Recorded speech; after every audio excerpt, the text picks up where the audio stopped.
decirle dónde estoy parado desde el punto de vista editorial. Mire, mientras la inmensa mayoría de los argentinos está preocupado y ocupado con el drama de la pandemia, Cristina y su tropa aprovechan para consolidar su proyecto chavista que incluye una repudiable autoamnistía.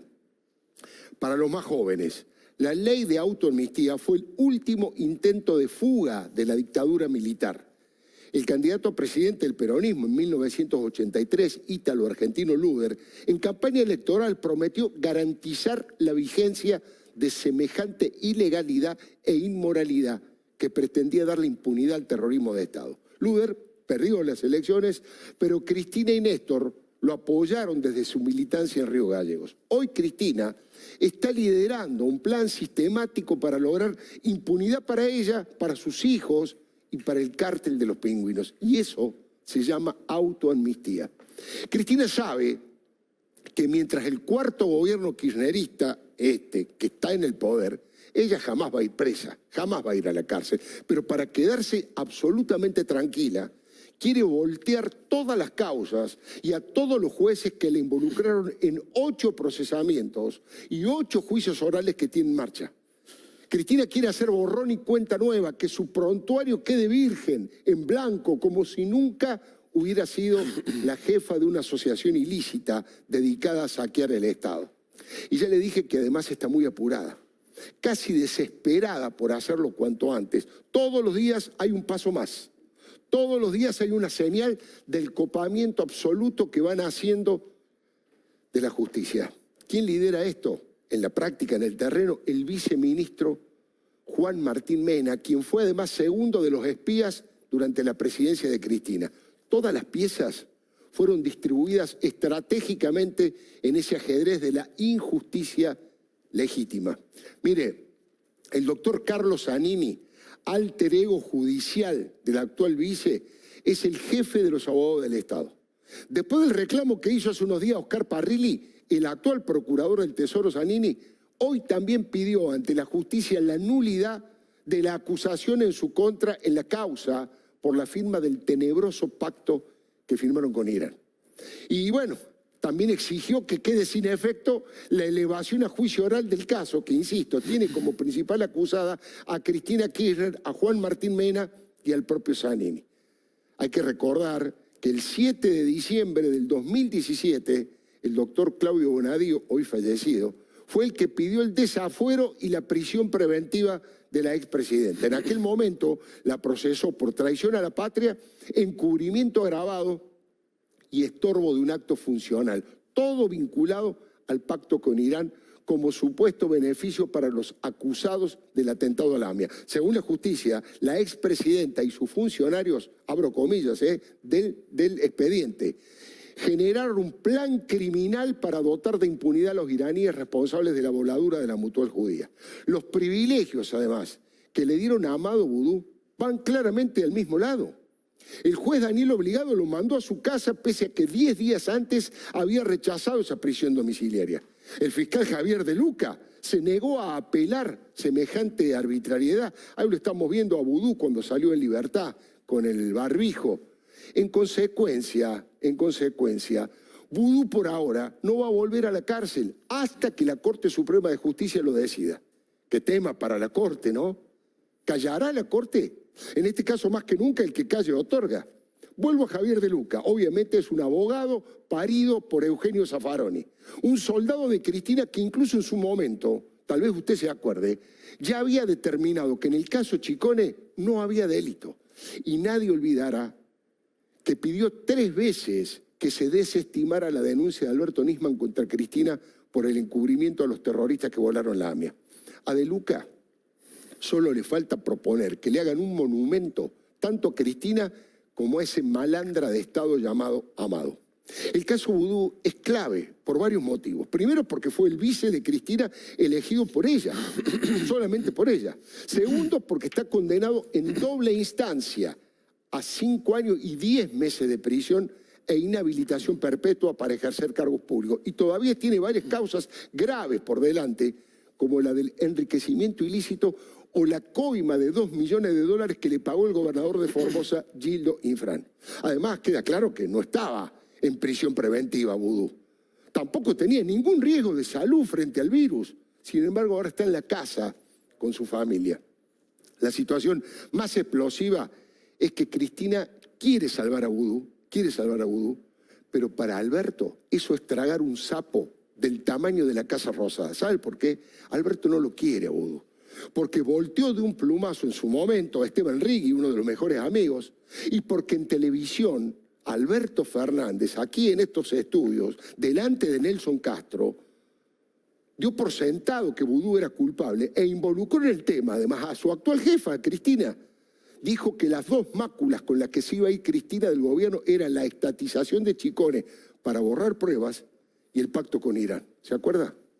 Yo creo que Cristina va a dejar su gobierno con dos máculas indudables, que es el de haber hecho dictar dos leyes para protegerse penalmente de dos delitos cometidos.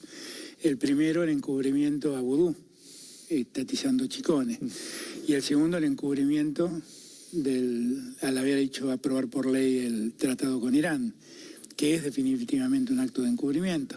Haber bancado a Vudú es haberse animado a estatizar Chicone para borrar las pruebas. Y echar funcionarios. Pero ahí vamos al punto. Perseguirlo a Ríbolo y echarlo a Rafecas. Claro. Todo eso. Pero usted dice para borrar las pruebas. Usted está hablando de una imputación penal. Pero es que es así. Está asumiendo el rol que no tiene. Pero Cintia, yo de verdad... Bueno, obviamente, imputación penal, y dice claramente encubrimiento de dos delitos que se cometieron y Cristina como la pieza para encubrir. Ahora, hablando de pieza, otra pieza clave de ese rompecabezas, de la autoamnistía, es Félix Cruz.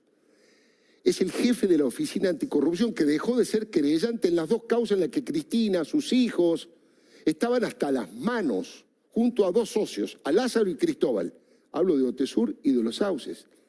Como si esto fuera poco, Juan Martín Mena también está a cargo del programa de los testigos que se arrepintieron y denunciaron con pelos y señales los mecanismos del gobierno más corrupto de la historia democrática. No sé si queda claro. Esa gente, esos testigos valientes que se arrepintieron y que aportaron pruebas, sienten pánico. Los tiraron a la jaula de los leones. El rol de Horacio Pietragala operando para que liberen a Luis Delía, a Ricardo Jaime y a Martín, el hijo de Lázaro Báez, es parte de este engranaje del nacional populismo que se hace la víctima y que justifica todos los delitos que cometieron como si fueran perseguidos políticos. La verdad que ni ellos creen esas falsedades. Los Kirchner, pregúntele a cualquiera que haya vivido en Santa Cruz y que los haya padecido durante más de 12 años, nunca respetaron los fallos judiciales. En Santa Cruz no cumplieron ninguna de las 6 órdenes que le dio la Corte para reponer al procurador Eduardo Sosa, separado de su cargo por su honradez y por su valentía. Ya vimos además como Cristina, para mí es un documento extraordinario que va a quedar en la historia, en su alegato histórico, repitiendo palabras de Fidel Castro, dijo que la historia ya la había absuelto a ella y que los jueces iban a tener que responder las preguntas. Y estoy acá y seguramente este tribunal, que es un tribunal del lawfare, un tribunal que seguramente tiene la condena escrita, lo va a hacer. No me interesa. No me interesa. He elegido la historia antes que ellos me declaren absuelta. A mí me absolvió la historia y me va a absolver la historia. Y a ustedes seguramente los va a condenar la historia. ¿Preguntas? Preguntas tienen que contestar ustedes, no yo. Gracias. Este testimonio es fundacional, ¿no? Es el ADN del pensamiento de Cristina, ¿no? Esa es la consolidación del vamos por todo. Y ese es el nombre del totalitarismo. Apropiarse del Estado para instalar un gobierno eterno que nunca más se vaya del poder. Tal como hicieron en Santa Cruz. El chavismo vino después como justificación ideológica, pero el feudalismo ladri progresista, fue un modelo que nació en Santa Cruz. Le enumero: clientelismo feroz con catarata de empleados públicos, justicia domesticada y legislatura con mayorías absolutas. Si a eso le sumamos a los medios y a los periodistas puestos de rodillas por la pauta o por el látigo, llegamos a la suma del poder público. Eso fue y es actualmente Santa Cruz. Eso es Venezuela.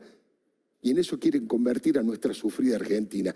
Ese objetivo demuestra que volvieron mucho peores, con una actitud revanchista y que tienen muy claro el rumbo. Mire, el proyecto de la diputada Fernanda Vallejos, después lo vamos a conversar con Luis Juez, que está en Córdoba, lo vamos a conversar con el diputado Cristian Ritondo, con el doctor, el periodista y abogado Luis Otero, pero no es un proyecto que es una casualidad o un descuelgue de alguien que es marginal de la política. Se puede ver el tuit de Fernanda Vallejo, ahí está el tuit. Fernanda Vallejo es del riñón de Cristina Fernández de Kirchner. Es la expresión ideológica de lo que quieren quedarse, los que quieren quedarse primero con las acciones de las empresas a las que ayudan y después quedarse con todas las empresas. Esta fue la verdadera innovación que hizo la corrupción K. Ni Menem lo había hecho. Hostigar a las empresas desde el Estado, a las empresas privadas, y luego comprarlas a precio vil. Lo hicieron con chicones, lo hicieron con canales de televisión. Ellos los compran o sus testaferros. Perseguirlas con la AFIP y los servicios de inteligencia, sabotearlas con los gremios y finalmente quedarse con todo. Por eso digo que es una actitud extorsiva, mafiosa si usted quiere.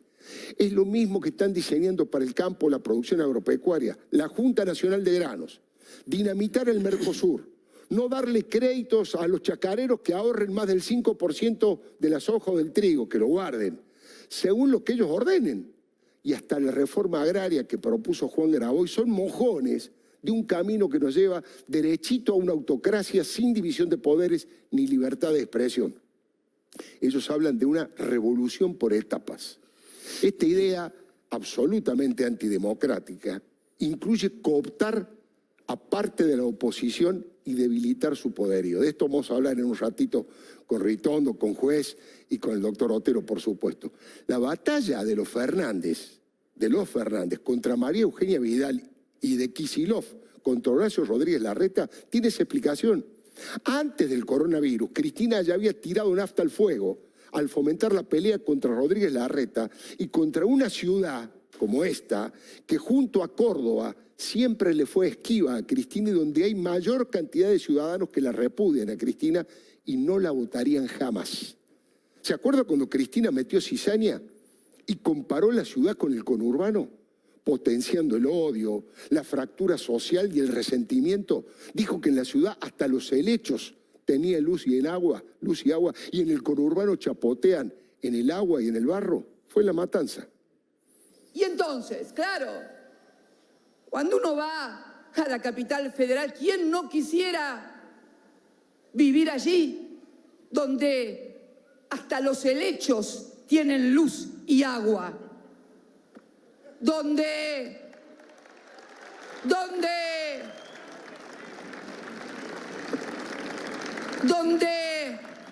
te rompen la vereda 20 veces y cada vez ponen baldosas más brillantes. Cuando tenemos gente en nuestras barriadas, en el conurbano bonaerense, chapaleando agua y barro.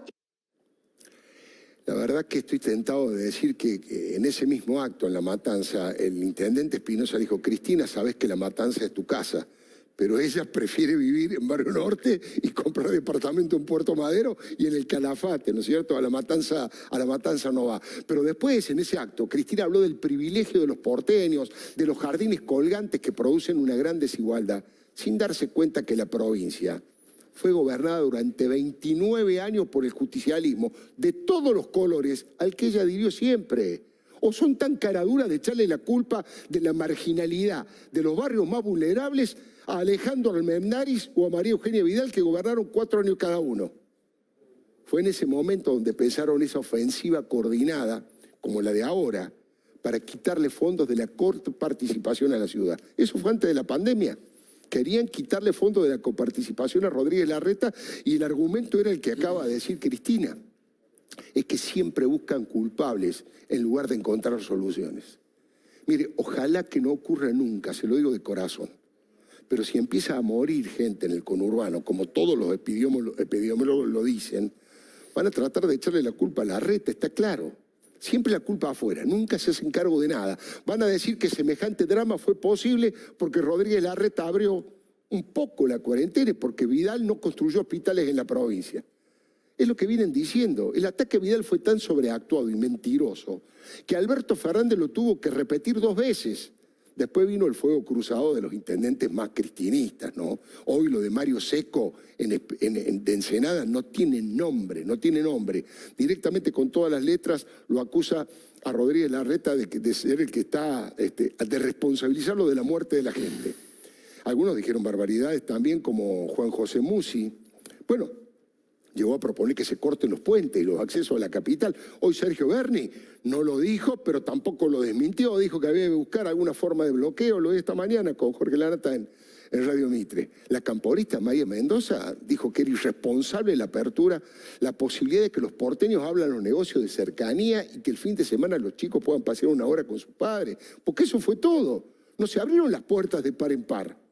Miren, en tiempos normales hay 6.300.000 personas que viajan diariamente a trabajar a la capital y que regresan a sus hogares en el Gran Buenos Aires.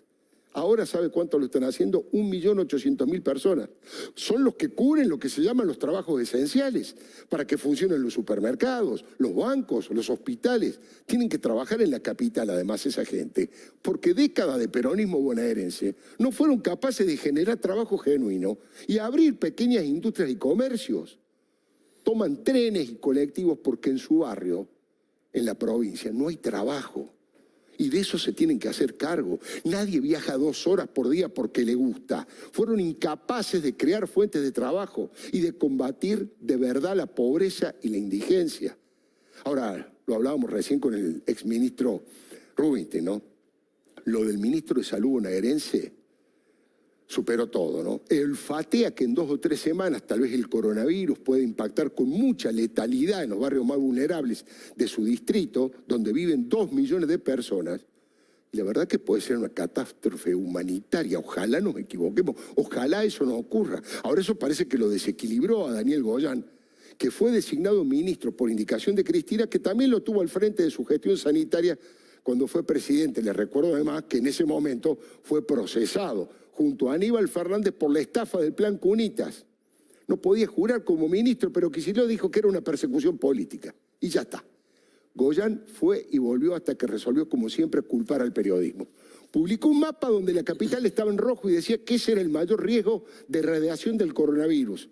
Y por radio dijo que no estaba de acuerdo con la apenas moderada flexibilización que hizo la ciudad. Después hizo declaraciones más contemporizadoras, dando marcha atrás, y al final dijo lo que todo el mundo le estaba diciendo a él. No jodan, che, son cuestiones de vida o muerte. No jodan, ahí podemos ver el video de Goyán contra Larreta diciendo que son cosas de vida o muerte. Clarísimo que son cosas de vida o muerte. ¿Ahora alguien lo escuchó? ¿Ahora eso Rodríguez Larreta hacer algún tipo de declaración política en contra de Kicillof? Jamás. Y dijo además después que fueron los medios que todo el tiempo están buscando conflictos. Su par de la ciudad, el doctor Fernán Quirós, le salió el cruce, pero con mucha elegancia. Ahí está el tuit. Sus mensajes generan miedo y confusión, le dijo. Sus mensajes generan miedo y confusión. Por eso le digo que Cristina no para de tirar más leña al fuego. De una grieta que está al borde de caer en turbulencias callejeras, Y eso es de una irresponsabilidad gigantesca. Con tal de salvarse, Cristina es capaz de incendiar todo. Como suele ocurrir, fue Julio De Vido el que lo expresó de manera más rústica y evidente cuando dijo en una nota: nuestra tolerancia, dijo De Vido, va a hacer que Larreta sea presidente en el 2023 para que vuelva a joder a los jubilados. Kirchner no era así, dijo don Julio. A los delincuentes hay que denunciarlos, no tolerarlos. Adelante, don Julio. El virus no es una casualidad que apareció en Buenos Aires y que se propaga en Buenos Aires. Y que lo propagan quienes no lo adquirieron, porque los que lo adquirieron fueron los caceroleros que viajaron a Miami y que ahora vienen a tocar la cacerola acá y eso trajeron la peste a la Argentina. Y hay que terminar de ser condescendientes con delincuentes. A los delincuentes hay que denunciarlos, no tolerarlos. Nuestra tolerancia va a hacer que Larreta sea presidente del 2023 y vuelva a joder a los jubilados, a Favalor y toda la mugre que hizo con la ciudad de Buenos Aires. Bueno, que vuelva a joder a los jubilados. Dice, justo hoy, don Julio, de los jubilados. Le metieron la mano otra vez en el bolso a los jubilados. No aparecieron los artistas kirchneristas diciendo con los jubilados. No aparecieron. Entre 500 y 14.000 pesos le robaron de acuerdo a la escala de ingresos que tienen los jubilados. Le sacaron, si lo comparamos con la fórmula que se había establecido en el gobierno anterior, al cual, como dice la titular del PRO, Patricia Bullrich, le tiraron toneladas de piedra en la puerta del Congreso. Es que no paran nunca. Más dinero, más impunidad. Los superpoderes para Santiago Cafiero, para que los maneje como se le cante, sin control y en contra de la Constitución, la friolera de 498.000 millones de pesos. Es un verdadero mamarracho que vacía de contenido el presupuesto y el Congreso de la Nación. ¿Para qué está el Congreso? La verdad, Cristina no quiere cerrar ninguna grieta. Aquella frase de Cristina eterna solo fue un anticipo. Solo fue un anticipo. El vamos por todo, una confirmación. Divide y reinará sigue siendo el lema monárquico de la reina. Ya lo lograron con Ricardito Alfonsín, que bueno, es muy poco representativo, pero van a ir por otros, Ahora lo vamos a conversar con Luis Juez, con Cristian Ritondo y con Otero. Ya se habla de que algunos legisladores del radicalismo, del PRO, serían capaces de votar a Daniel Rafecas como próximo jefe de todos los fiscales. Y esa sería la frutilla de la torta de la impunidad absoluta y de la colonización total de la justicia. Ahí lo podemos ver a Rafecas con Alberto. Es tan grande la bronca que hay en la oposición que ayer hicieron circular un meme que muestra las terribles contradicciones de la actual coalición de gobierno. Es una mezcla de declaraciones que todos hicieron contra todos hasta terminar en la boleta del frente de todos. Vale la pena verlas, un poco una chicana con cierto humor. Gran parte de los descalabros que vivimos en la economía son responsabilidad de Kicillof. La expresidenta, sí. ¿Qué crees que va a hacer? Yo no sé qué va a hacer, yo le diría, si piensa en el país, lo que tiene que hacer es no ser candidata. Y el que la manda a hacer eso es Sergio Massa. Hay que invocarlo también, ese hijo de puta. Yo voy a barrer a los ñoquis de la cámpora que nos quieren dejar. No te vas a volver a juntar con los kirchneristas, ¿no? Nunca más. Para mí es una etapa terminada. De verdad. Superada. Porque el peronismo solo fue patético con Cristina. Wow. Fue patético. Fue el partido de la obediencia. Fue el partido que solo le dijo que sí al poder. No sé qué va a pasar el jueves en el PJ. ¿Qué mierda van a hacer estos imbéciles? Pues son unos imbéciles importantes. Yo soy peronista, claramente, siempre he sido peronista. Yo de frente para la historia. Y todos saben que soy peronista. Antes decían kirchnerista, ahora cada vez menos. Esos son los títulos que nos van poniendo.